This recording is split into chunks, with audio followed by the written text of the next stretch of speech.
Hey, this is Brian. And Shelby. And you're listening to the Hyperspace Pod Blast.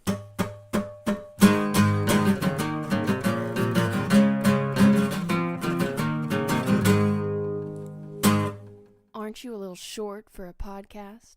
Huh? Well, howdly doodly there, podcasterly listeners. Podcasterly? I don't know. Hi. Hello. Today we are talking about how the Force works in mysterious ways. The Force is the Twilight Zone. Okay, very good. It works in sound effect ways through Shelby. Yep, perfect. Anyway, I love that line in The Force Awakens where Han says, "That's not how the Force works." That's a good impression. Thanks. Perfect. Flawless. I don't know why they didn't get me to play young Han Solo. It's because I'm too old. Because you're too old. That's what it is. That's the only reason. Only reason. But yeah, like, it's funny in the moment, and it's funny because, you know, neither Han or Finn really know how the Force works. And we, the audience, don't really know how the Force works. And I mean, even I think George Lucas doesn't know how the Force works. He kind of just wings it. And yeah. I guess that's what it does now. It's tiny organisms. Don't even worry about it. It's fine. You wouldn't like it anyway. Exactly. So this all begs the question, how does the Force work? Because obviously we know. Yeah, I mean, exactly. I feel compelled to let everyone else know how it works since I know. And I feel bad that no one else You have, like, does. an encyclopedia that you've written about Star Wars of how. Correct. I did the wiki. That means it's real. Yes. That's how that works. So since this is a broad sort of question, we're going to break it down into the different, like, facets of the Star Wars galaxy, starting with the original trilogy. How would you say the Force works just in the original trilogy? I think the Force is extremely spiritual in the original trilogy. Yeah, I agree. And it's more of a let the Force flow through you, not use the Force to do things. I mean, yeah, use the Force. That's a line, but I feel like it's learning how to do the will of the Force. Yeah, I would say that the spiritual aspect was a good comparison. It seems more like an energy than like a physical thing. I agree. And it kind of, you know, it's something that certain people can manipulate. It's not, it felt very special. You know what I mean? Like, I think this is where we get into the whole idea of the bloodline stuff that seems to be very, I don't know, important to a lot of people in the sequel trilogy, like who is Rey and all that good stuff. I think that all comes from, you know, I am a Jedi like my father before me. Yeah. And But which is almost like, so that line is so antithetical. Because, like, yeah. Yeah, it's weird. It makes it out to be like a bloodline sort of royalty thing, Force royalty. Force royalty. But yeah, I think it's interesting that it just kind of is. They don't really explain it. I mean, Yoda and Obi-Wan both kind of give it an explanation, but it's a very broad, you know, it's an energy, it surrounds us, it binds us. That's, honestly, I think that's all you really need. The more you describe it, I think the more it loses that charm. Because, like, having that air of mystery to it is what makes it so interesting. I think that's why the original trilogy is so exciting in that way. Because it's the first time you see, like, the Force? Yeah. What? This thing? What is it? Well, that's a trap I think a lot of sci-fi especially falls into, where they make up these weird futuristic things and they try to explain them within especially our like world. And it's like, it's not this, just let it go, man. If you came up with a cool idea, make it a cool idea. You don't have to. Yeah. No one has to have like some monologue explaining everything. Right, exactly. That whole show me, don't tell me. Yeah, we saw the Force work. And speaking of that, we saw only a few things that really the Force could do. You have mind tricks, which are really cool. You have, you know, Force jokes. Yes, Force jokes. And you have the whole telekinesis, moving things. And then, like, knowing where someone is. Yeah, now that's an interesting thing. Twin stuff? Yeah, that all seemed to be like a familial bond thing. It's twin Force. Yeah. Well, I mean, even Luke and Vader did it. So Yeah. It's interesting there again that it's kind of giving that bloodline stuff some real clout. I think. Or clot, since it's bloodlines. Oh my god. Anyway. We also don't really know how. Well, I guess you see Han use a lightsaber. I was gonna say like, oh, can you only use lightsabers if you have the Force? It's like, no, not really. Yeah, true. I mean, they don't really get into that. It's just kind of the whole elegant weapon. It's just another knightly, kingly royalty type connection there. But yeah, it does. I mean, it doesn't really allow you to do all that much. It gives you a little edge. Yeah. Well, like when Luke's blowing up the Death Star. Well, it's like, yes, it helped him do that, but... He also couldn't have just, like, shot anywhere and it happened. Well, I mean, you had to get it into the little hole, but still, his Force senses helped him do it, but also, like, they didn't know he had the Force when they went out there. They just assumed someone with the targeting computer could probably make the shot.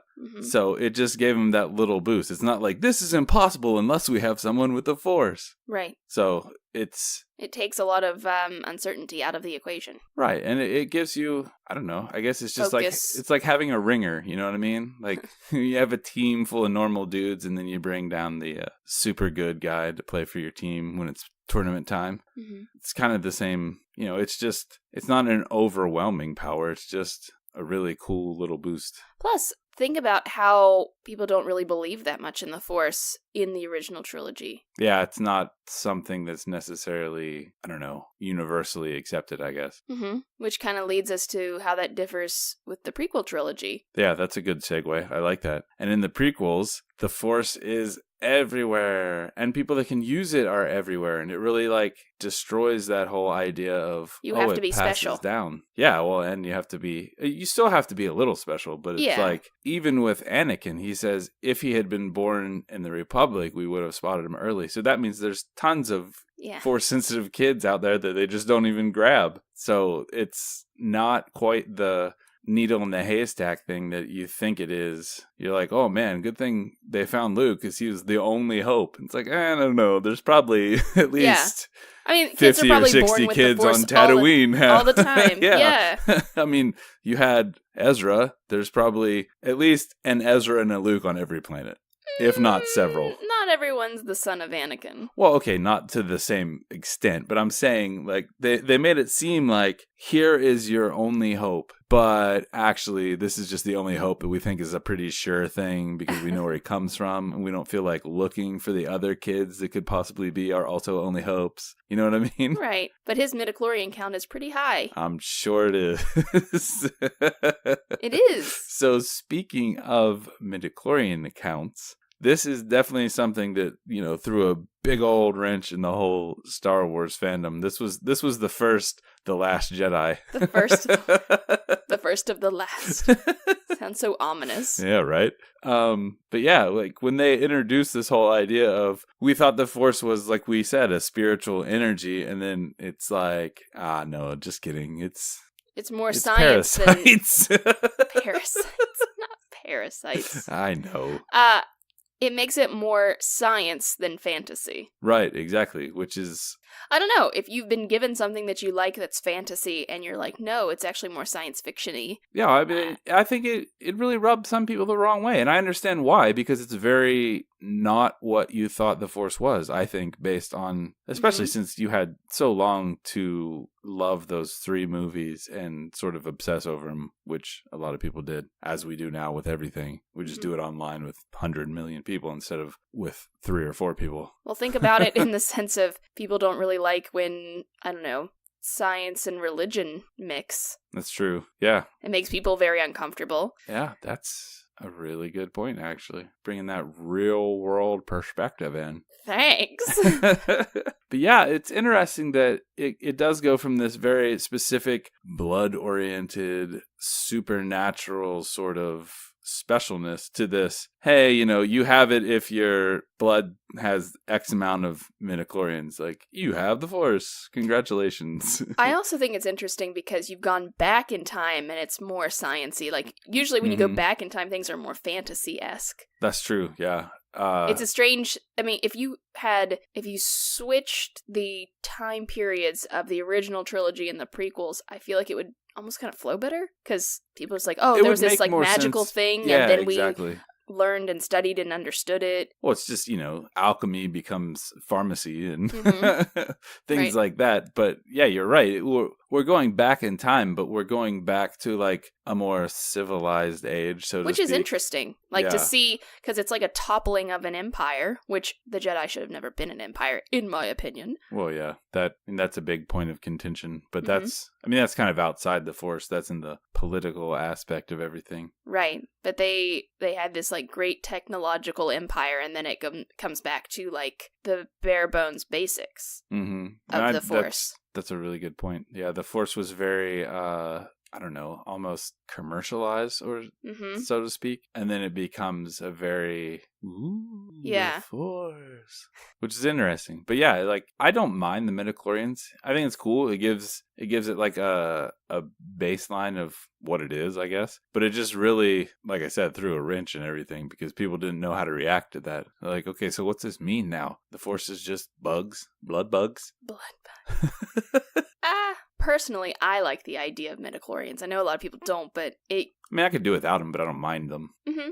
Same. It's a way to measure your Force-ness. Yeah, it's a way to measure the potential of what you could do, not exactly like if you have a high midichlorian account, you're not automatically going to be a good Jedi. So you still have to be... You still have to train. Yeah, and you still have to be the person you are. You still have to be able to use it, That's the whole story of Anakin. Yeah.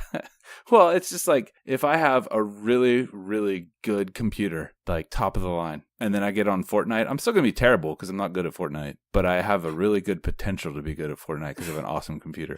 That's kind of how I feel like the midichlorians work. They're like your level of potential. Like, you could be really awesome if you can do it, but like, oh, sorry, turns out you're just bad. Right. Too bad you can't use that really great midichlorian count to do anything. Right. I know that there's that one statistic book, and it talks about Chewbacca's midichlorian count, which actually like makes it within like the minimum that Jedi would take. Yeah, he would technically be eligible. Yeah, which that's also like thinking about a percentage of your midichlorians that you would use or utilize. Like, you're operating at this percentage of your potential. Oh, true. He could operate at 100% and be better than someone that's operating at like 30%. Mm-hmm. That has a higher number. Right on. Yeah, so I think that's where it gets... And I feel like that's the case with Qui-Gon. What do you mean? I think that he may not have been the most gifted in midichlorian count. Oh, but yet he did more with what he had than some people did with having more. Right on. I think that's probably a good point. It's just, I think the best thing was like what you said, how it's going back in time, but going how we would think things move in a more linear fashion. Right. Forward. Well, it's like a rise of civilization and then falling, and all this knowledge is lost. I mean, it's literally knowledge that's been deleted and just wiped away. Very clinical Force versus supernatural spiritual Force. I like it. So, speaking of supernatural spiritual Force, yeah, very high fantasy. Let's talk about Star Wars animation and the Filoni Force. I wanted to make sure you could coin that term. Yeah, man.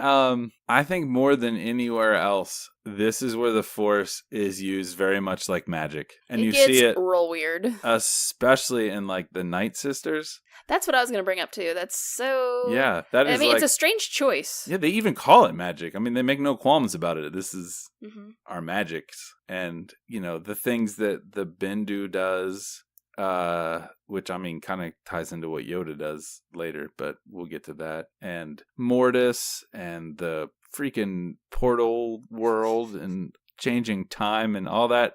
That's some out there. That's where the Force gets the most weird, I think. Like, for all the things that people say about what happens in The Last Jedi. There's nothing weirder than... Man, they have not watched the Clone Wars or Rebels, obviously, because... Do you think that people who have watched that stuff are just more likely to be accepting of The Last Jedi because of the weirdness? I would think they'd have to be. I think that's... Like, if you can sit there and watch all the weird magic stuff and just all the strange Force things that happen in the Star Wars animation, and then get mad at The Last Jedi. Man, because it's too far-fetched or something. It's like, I don't know where your head's at. That, or you just have different categories of what's real and what's not real as far as Star Wars goes. Right. You're like, well, the animation's different. They can do whatever they want. I mean, yes, it is, but also, no, it's not. I mean, granted, they can, like, from a technical level, it's easier to animate crazy, fantastical Force stuff than to CGI and all that other stuff for an actual movie. But still. Overall, I think Filoni Force, though, it's just... It kind of runs the gamut. Sometimes it is a little more science fiction-y. Like, the time travel stuff feels more science fiction-y than fantasy to me, because that's such like that's used in a lot of science fiction. Mm-hmm. But it's like how you get there it's a very fantasy way to do it. Like having a portal that opens with wolves running around a painting. Like, what even is that? I mean, I'm not criticizing it. It's just, it's different. And I think I don't know, I think it opens up a lot of different stuff, and it shows how large the universe really can be. And again, there's a lot of stuff that you could say was a story, and who knows how that story got told throughout the universe. Well, yeah, I mean, yeah, you could have people playing the telephone game or whatever, and we're hearing things from the umpteenth person's point of view. That's why it sounds like giant space squid whales took a ship away in hyperspace. Forgot about that one. Yeah, that can't be what really happened, can it? Anyway, yeah, it's a strange Force world we live in Star Wars animation. And I think kind of each creator has their own take on it, which is weird because the prequels versus the original trilogy is the same creator. And it was also extremely... Yeah, it's very different versions. So you can't be like, oh, well, if George Lucas was doing this. Yeah, it's like, I don't understand. I mean, George Lucas never really agreed with himself on the Force.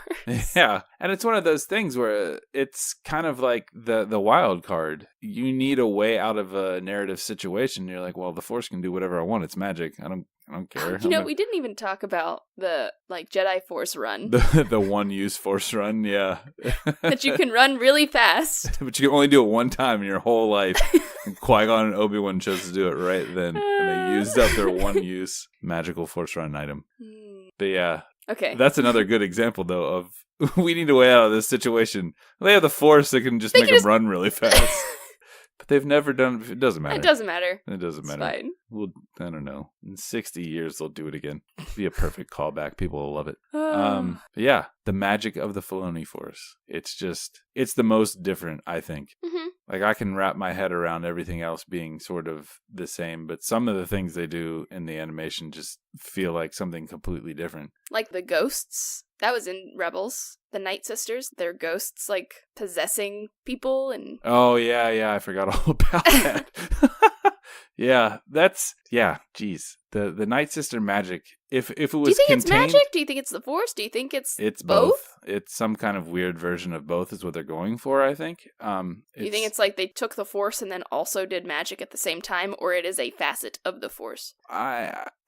I want to call it Force-augmented magic, if that makes any sense. But, I mean, does magic even exist? Isn't everything just the Force being used in a different way? That's kind of where I really feel like... I guess that's the question. I don't think is there magic both. And Force, or it's just the same thing? Yeah, I mean, and if there is magic and it's not powered by the Force, what the heck is it? How are you doing it? Is there another energy out there that's like the anti-Force? Negaforce. Yeah. It's Space Force. That's what it is. Okay. Oh, boy. Anyway. Yeah. So moving on from the magic of the Filoni Force, what about the sequel trilogy? And I think you have to break this into two different movies, really. Because of two different creators? Right, yeah. They're not cohesive, I don't think. No. I will never ever say that The Force Awakens and The Last Jedi feel like the same trilogy. Yeah, it's weird. It'll be interesting when the third one's done, but I don't think there's any way. There's so much writing on that movie. I feel so bad for JJ. But anyway. Okay. Yeah, what do you think? I mean, in The Force Awakens, things feel very original trilogy. Yes. Everything about that movie is, I mean, you can say derivative or you can say an homage. Either way. I guess it depends on if you like it or you don't. It was the soft pitch. Yes. It was a very large, arcing, underhand throw. Here's Star Wars fans. It was actually just, no, it was just on a tee. It was T-ball.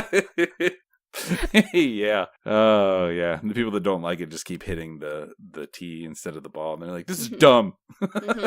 Exactly. Anyway, I feel like it was that magic of something that's been forgotten and being rediscovered again. It's The Force Awakens. I mean, literally the name is this coming back of the Force that everyone kind of was introduced to. And I agree with you in like the way that it feels as far as it being like an energy and this special thing, because not a lot of people are using it. But exactly like what Kylo does with stopping the blaster bolt, which is my favorite part of that entire movie. Mine too. And then his whole stasis and mind reading stuff. This is all new. This is all new Force abilities. Yeah, the mind probing and yeah. I kind of like it. I'd like it too. And I think it is very much in line. I can see it fitting in with something that would have happened in the real. Right. Physically freezing somebody, like they can't move. Yeah, it's crazy. I mean, it's a lot of different. The only really normal Force thing that they did was when he's going for the lightsaber. No, the other thing is when Rey does the Jedi mind trick. Oh, well, true, yeah. But she kind of did it special. She didn't even have to wave her hands. She cheated. Do you see her hands? She could have just waved a finger. That's true. But anyway. Yeah, it's interesting just that the Force vision that she has. Right, too, yeah. That's like touching an item. Mm-hmm. That's completely new. Yeah. Wow. Right? Force Awakens isn't anything. I mean, it is. It's not in what they do. It's in the way it feels, I think. Like, it's back to being that spiritual specialness. I think that Rogue One has it, too. Rogue One has its own kind of, I don't know, as far as the Force goes, I don't think it feels like any other movie. I think the feeling of the movie in general has a very original trilogy feel to it. Mm-hmm. But the Force is turned into more of I think it's basically a religion, like not more of it. It is. It's treated as if you're worshiping it as a deity almost. And even if you aren't a Jedi, you just kind of, as Chirrut lets the Force flow through him. That's more of that sense.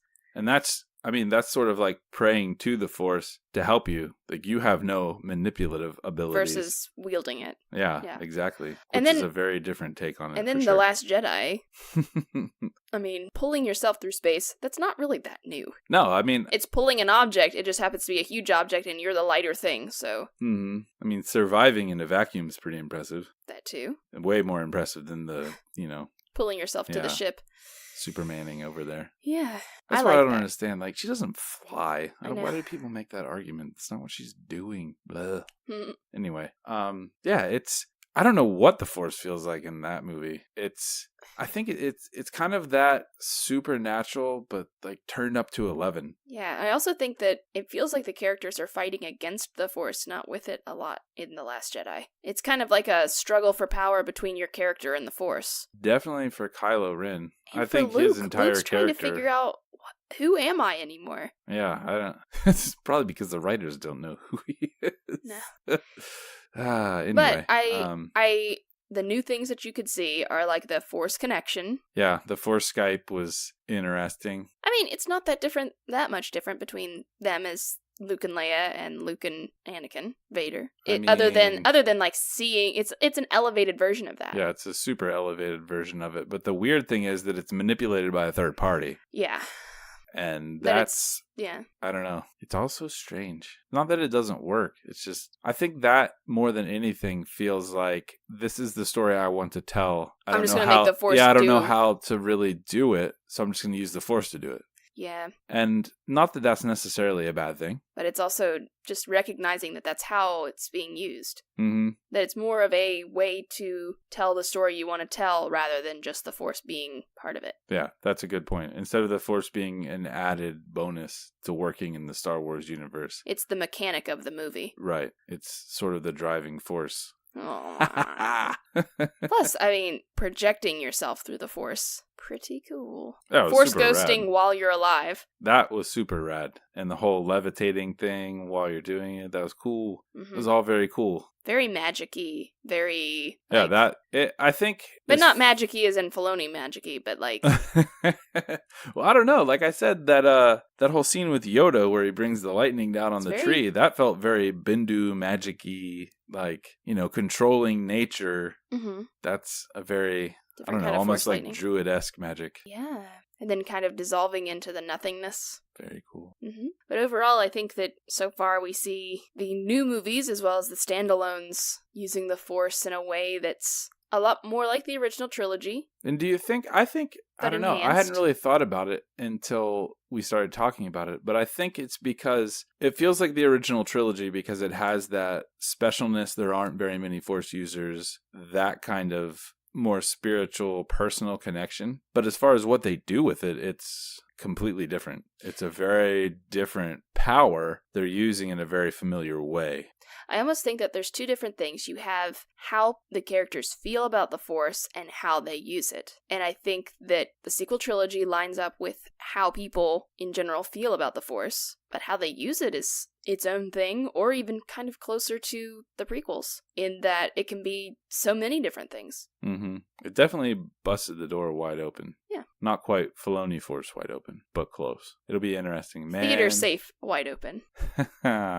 I don't know how general audiences would react to Night Sister magic. I don't even know how they'd fit it in, but yeah. But and what did you think, just real quick, about almost no Force whatsoever? Not even almost. There really is no Force whatsoever in Solo. I liked it. Yeah, I think it works fine. I think Star Wars is just bigger fine than the without Force. the Force. Yeah. Star Wars can live on without the Force. Yeah. Without the Skywalkers. Without a lot of things. For sure. I mean, I don't think one of the two trilogies probably, well, I won't say probably, but might be without the Force. I don't think it'll be Rian Johnson's. That dude loves to play with the Force. So, But I would actually like it if one was just the Star Wars galaxy. Mm-hmm. Because Star Wars and the Force, sure, they are synonymous, but Solo worked really well without it. I would be way more into some stories like that.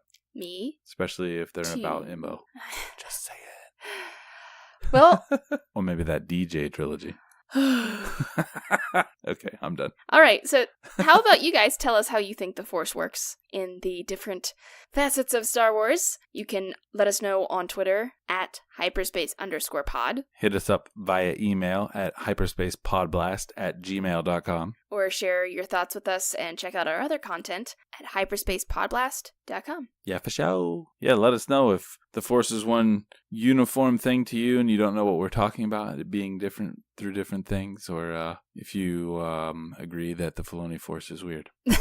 All right, talk to you later, guys. Bye. Bye.